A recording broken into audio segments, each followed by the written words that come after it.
የጽጌና የያብስራ ቪዲዮ ስለቅ ማታዩ ሰዎች ግን ምንድነው ችግራችሁ? ምንድነው ችግራችሁ? ለምንድነው ማታዩት? እናንተ በቃ ኢትዮጵያዊ ስትባሉ ማለት ነው የሆነ ውሸት ነገር ከሌለበት ወይም ደግሞ መጥፎ ነገር ካልሆነ አታዩም ማለት ነው። ላይክ አታደርጉም ማለት ነው ቪዲዮውን።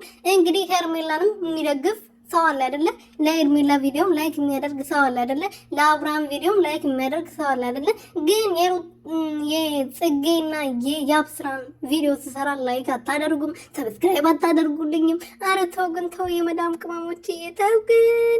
ሰላም ቤተሰብ እንዴት ናችሁ? ደህና ናችሁ ወይ? እኔ ያለ እግዚአብሔር ይመስገን። በያላችሁበት ሰላማችሁ ብዙ ተረፍርፍ ይበልልኝ። ለዚህ ቻናል አዲስ የሆናችሁ ሰብስክራይብ፣ ሼር፣ ላይክ እያደረጋችሁ ቤተሰብ እንድትሆኑ በትህትና እየጠየቅኩኝ እንግዲህ ያብስራና ጽጌዬ በራሳቸው ዓለም የሚኖሩ እኔ እንጃ አላውቅም።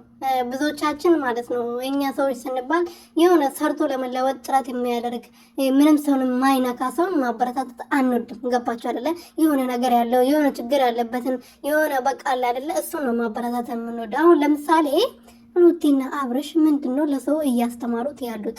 እኔ ሩቲዬን በጣም ወዳታለሁ፣ በጣም አከብራታለሁ። ግን ለትውልዱ ምንድነው እያስተማሩ ያሉት? ትናንትና የተለቀቀው ቪዲዮስ ምንድነው? እሺ ትናንትና ደስ ብሎናል፣ ግን ምንድነው ትርጉሙ? አልገባኝም።